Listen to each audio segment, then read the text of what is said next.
Cindy. Okay. Or wait, hold on. Mumbo Jumbo. Her name is Victoria. She said Cindy. And then she just put my mom. Okay, great. And then so we have a mother figure for you. I'm not going to write that down on my piece of paper. Let me switch camera views. Da da da da da da da dum.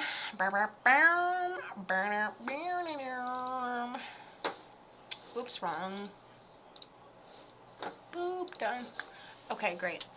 So we still have some of her jewelry from when she ended up passing. She said she ends up declining medically. She makes me think it's something underlying, like cancer. She tells me, she gives me a little chair, which is an indication that we had a hard time getting around toward the end of our passing. She goes, I just got really weak at the end, Kato. I kind of saw it coming. She goes, but pain, not really. She goes, considering you're going to die, it really isn't that painful. You know, you think like stubbing your toe, well, that can't be worse than death. And she goes, and she's just telling me these things. She goes, death is so euphoric. Death is so euphoric, she said, that it just wasn't what you'd think it is. And so she's talking about her passing, not having any pain. So she passed in my home. This is what Victoria said. She passed in my home on hospice. Thank you for taking care of her. Didn't this guy say thank you? It was the one before that. Thank you for taking care of her. You still have all kinds of her things, including her jewelry. I can't tell if you have her ashes.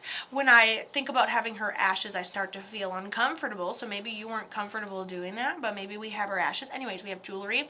She said that her pain was managed, so she was very euphoric feeling. There wasn't a lot of physical. She said she passed from something underlying. Okay. And then, so what she passed from, was it on your mantle? Okay. I like this. I'm like, I feel uncomfortable when I start to talk about the ashes for some reason. I don't know. Maybe you just have some grief there, but I feel like you were good with it by the time she ends up passing. So you must have actually, and I know you said she was taken care of by hospice at your home, but there must have been more time than just that. Seems like you had a while to come to terms with it. Seems like, how do I put it in a way that makes sense for everybody, but that's not too vulgar? She had lived with her condition so long, it may have just been like the right timing, you know? Yeah, so she kind of made, and you said a year. So my thing is like, I don't think she was, you go, I took care of her the whole time. Yeah, so you had time to see it coming. I don't think she was even supposed to live that long.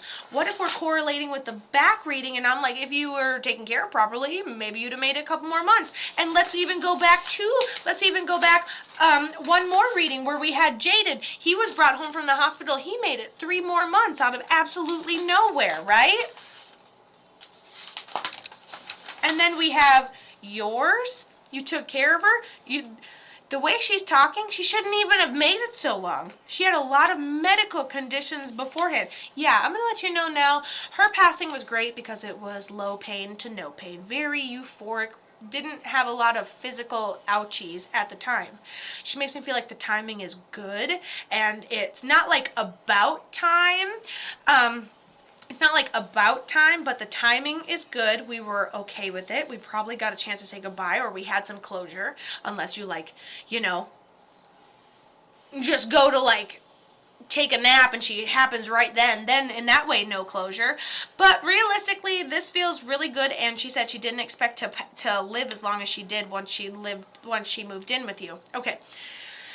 Whew. So, oops, phone plug in, please. She goes, I struggled so much having to see her gone, and it was hard for me to even go in there, and I stayed up all night.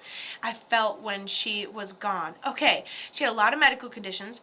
I struggled so much having to see her gone. Yeah, I was like, why do I look at her ashes and I feel uncomfortable? Because having to see that she's physically no longer here, it makes our physical world reality and scenery sad, right? Which will trigger mourning. But remember, emotions are how we know that we're alive, how we know we're having the human experience. You're going to feel them anyways. So listen, it's in the grieving, in the emotions, in the sad, in the overwhelming, in the talks to yourself.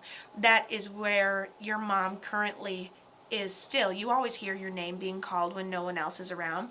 When people I mean, you can sense and feel the emotions of other people. You can accommodate a need before they even ask for help or mention anything. I understand as a human that you struggle and you have to live with grief. You don't get to help that you're a human. You were just put here as a human, right? But in all that, we can learn to communicate more. So pay attention. I think you do a good job paying attention. Your voices are very similar. When you find yourself having a conversation with her in the back of your head, just say, hi, I have guilt not being able to stay in there. And look at what she had said in this book, too, at the bottom. Because remember how I said, right at the end, maybe you went and took a nap and then she passed and you weren't sure.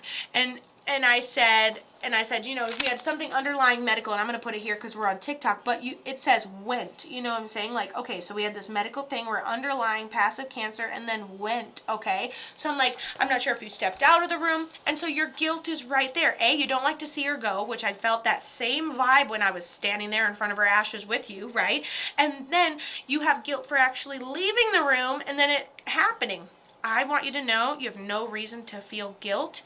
There was, that memory is not something that you can forget. I think you made the best decision for yourself. I think you may not feel like you can forgive yourself for not being there, but I think that you wouldn't be able to get that. I think it would have corrupted you to see the last couple of seconds, I think it just was different, and it would have hindered. Like right now you can think back and it's a happy thought, you don't know, and it's mystery and what coulda, shoulda, woulda, and I think that's where I'd like to leave that. Does she have anything to say for my sister and brother, their strained relationship with guilt? I needed to hear this so badly. I'm so glad that you were able to hear it. So for your sister and brother, she mostly wants everybody, their relationship is strained out of guilt and greed. So it's not just guilt, but she's okay, she's at peace. Let's not blame anybody, and let's not take too much responsibility on ourselves, okay? And you know what? Some people are just mad when they're really fucking wrong. Did you know that when you put a mirror or you create a reflection of a narcissist, they go and crumble? They cannot stand their own reflection. They cannot have a conversation. They cannot go any deeper than surface, okay? So one of them is correct and one of them is wrong, and that's the message I have for them. Damn, so good luck figuring out who's who, motherfuckers.